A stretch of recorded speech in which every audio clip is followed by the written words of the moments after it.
बसंतपुर नामक एक छोटे से गांव में लता और घनश्याम नामक पति पत्नी अपने 2 बच्चे पिंकी और चीकू के साथ एक छोटे से घर में रहते थे।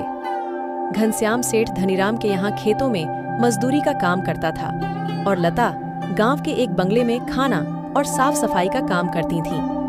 दोनों पति पत्नी खूब मेहनत और मशक्कत करके अपने और अपने बच्चों का पेट भरते थे।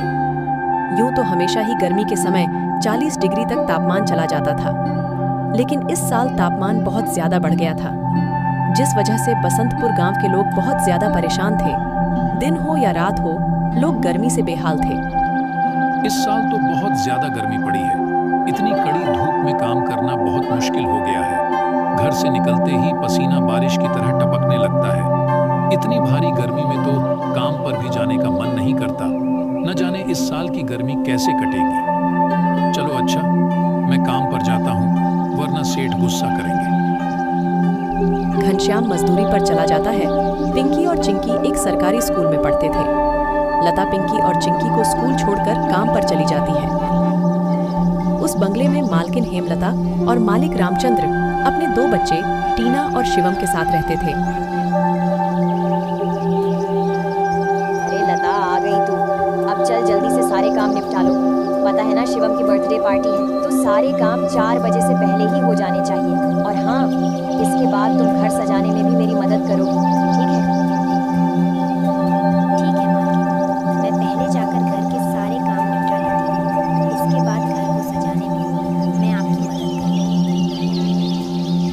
ऐसे लता घर के सारे काम करने के बाद हेमलता की घर को सजाने में मदद करती है।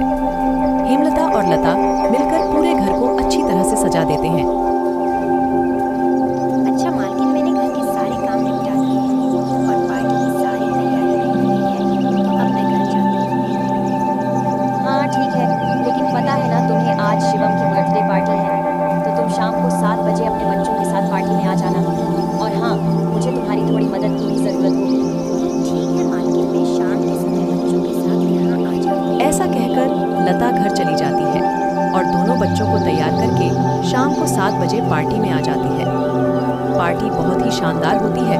लता के बच्चे इतना बड़ा घर देखकर कहते हैं, अरे यार चिंकी, कितना बड़ा है और कितना सुंदर है।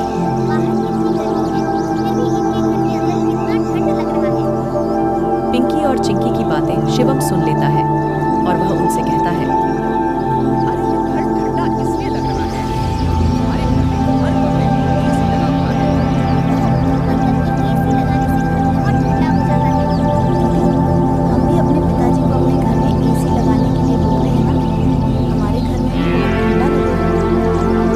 चलो बच्चों, इधर आओ, केक काटने का टाइम हो गया है।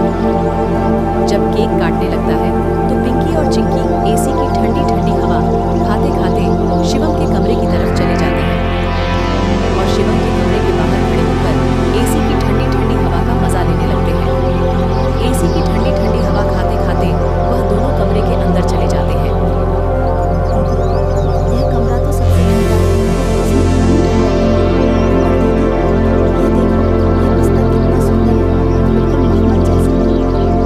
दोनों बेड पर बैठ जाते हैं और ठंडी ठंडी हवा का आनंद लेने लगते हैं।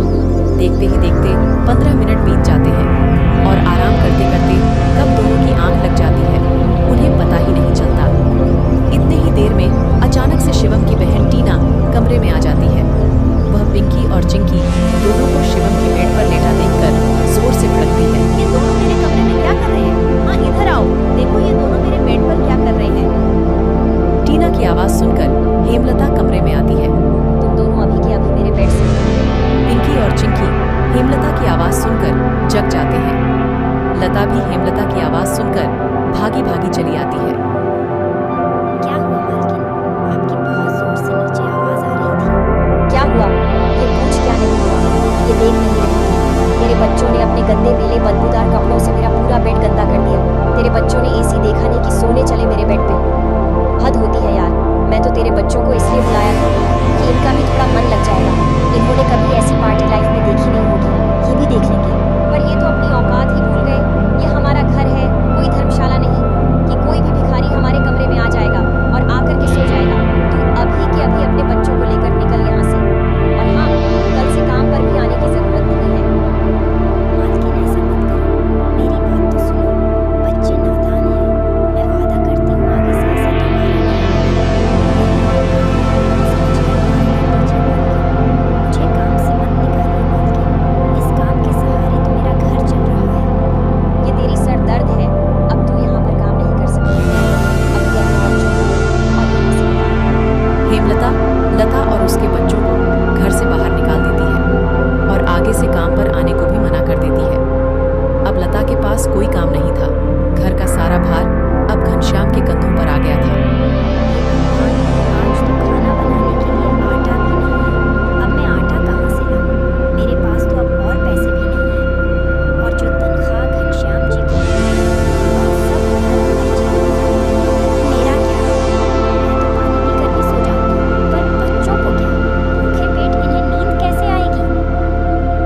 जरूर तो है।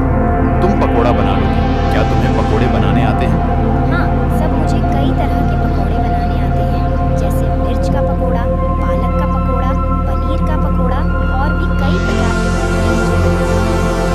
तो ठीक है, तुम आज से ही काम पर लग सकती हो। ऐसे लता पकौड़े बनाने वाले के साथ काम पर लग जाती है और ग्राहकों को पकौड़े सर्व करने लगती है। ऐसे ही शाम हो जाती है और रमेश के सारे पकौड़े बिक जाते हैं। चलो, आज तो सारे पकोड़े बिक गए। आज तो तुमने पकोड़े सिर्फ सर्वे किए हैं, लेकिन कल से तुम्हें पकोड़े बनाने भी होंगे। हाँ साहब, मैं बहुत ही स्वादिष्ट पकौड़े बनाना चाहती हूँ। तो ठीक है, ये लो आज के काम के पैसे। 300 रुपए लेकर लता सबसे पहले राशन की दुकान पर जाती है और वहां से राशन का सामान खरीदकर घर आ जाती है। घर पहुंचकर लता सबसे पहले बच्चों के लिए खाना बनाती है और उनको परोसती है। चिंकी, पिंकी, आ जाओ खाना खा लो। इतने में घनश्याम भी वहां आ जाता है और लता घनश्याम को अपने नए काम के बारे में बताती है। इस तरह सारे मिलकर खुशी खुशी खाना खाते हैं। अगली सुबह लता बच्चों को स्कूल छोड़कर वापस काम पर चली जाती है। दुकान पर पहुंचकर लता पकौड़े बनाती है। लता के बने हुए पकौड़े ग्राहकों को बहुत पसंद आते हैं। लता के बने हुए पकौड़े खाकर ग्राहक पकौड़े की बहुत तारीफ करते हैं। उनको आज के बनाए हुए पकौड़े कल से भी ज्यादा अच्छे लगे। रमेश भाई, तुम्हारे आज के पकौड़े का तो कोई जवाब ही नहीं। इससे स्वादिष्ट पकौड़े मैंने आज से पहले इस होटल में कभी नहीं खाए। आखिर आज ऐसा क्या मिलाया है इन पकौड़ों में जो इतने स्वादिष्ट बने हैं? आज तो मैं एक और प्लेट खाऊंगा। मेरे लिए एक एक्स्ट्रा प्लेट पकौड़े लगा दो। ऐसे रमेश अपने ग्राहकों के मुंह से पकौड़े की तारीफ को सुनकर लता से कहता है। लता, तुम्हारे हाथ में तो जादू है। तुम्हारे हाथों के बने पकोड़े खाकर ग्राहक एक एक एक्स्ट्रा प्लेट पकोड़े खा रहे हैं। तुमने तो कमाल ही कर दिया। आखिर ऐसा क्या मिलाया है इन पकोड़े में जो ग्राहक इतनी तारीफ कर रहे हैं? खास नहीं मिलाया है, बस थोड़े से नमक मिर्च मसाले बराबर मात्रा में डाले हैं, बस। ऐसे रमेश के आज के पकौड़े बहुत जल्द ही खत्म हो जाते हैं। आज तो पकोड़े बहुत जल्द ही खत्म हो गए। कल से हमें और ज्यादा से ज्यादा पकोड़े बनाने होंगे। और हाँ, अब हमारी पकौड़ों की सेल और ज्यादा अच्छी होने लगी है, इसलिए कल मैं दुकान में एसी लगवा रहा हूँ। इससे ग्राहक भी एसी की ठंडी ठंडी हवा में पकौड़ों का मजा लेंगे और हमारे पकौड़े की सेल और ज्यादा बढ़ेगी। तुम क्या कहती हो? साहब, विचार तो बहुत अच्छा है। अगले दिन रमेश अपनी दुकान में एसी लगवा लेता है और जैसा उसने सोचा था वैसा ही हुआ। एसी लगने के बाद रमेश के दुकान पर ग्राहकों की संख्या बढ़ जाती है। ग्राहक ठंडी ठंडी हवा में बैठकर पकोड़े खाने का आनंद उठाते हैं। ऐसे रमेश के आज भी सारे पकोड़े बहुत जल्द ही बिक जाते हैं। शाम के समय जब लता घर वापस आती है और वह चिंकी और पिंकी को आपस में बातें करते हुए सुनती है। उस दिन पार्टी में कितना मज़ा आ रहा था ना। कहाँ हम उस दिन एसी की ठंडी ठंडी हवा खा रहे थे और कहाँ आज हम इतनी गर्मी में बैठे हैं। काश हमारे घर में भी एसी होती तो हम भी अभी एसी की ठंडी ठंडी हवा खा रहे होते। इतने में लता अंदर आ जाती है। अरे चिंकी और पिंकी, तुम दोनों क्या कर रहे हो? तुम दोनों ने अपने स्कूल का होमवर्क किया? चलो जल्दी से अपना अपना होमवर्क कर लो। मैं खाना बनाने जा रही हूँ। इसके बाद खाना खाकर जल्दी सो जाना। कल तुम्हें सुबह उठकर स्कूल भी तो जाना है ना। ठीक है माँ, हम स्कूल का काम करके आते हैं। ऐसे दिन बीतते जाते हैं और लता के हालात पहले से ठीक होते जाते हैं। ऐसे ही एक दिन सुबह लता काम पर जा रही होती है, तभी उसे भंगार की एक दुकान दिखती है। उसे दुकान पर कई सारे सामान थे, जैसे कूलर, पंखा, फ्रिज, एसी इत्यादि। लता का ध्यान उस दुकान में रखे पुराने एसी की तरफ जाता है। वह उसे बहुत पसंद आता है। वह उस दुकानदार से बोलती है।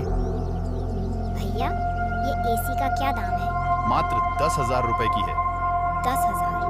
ये तो बहुत ज्यादा है। ज्यादा नहीं, ये तो बहुत कम है। ये सेकंड हैंड एसी है।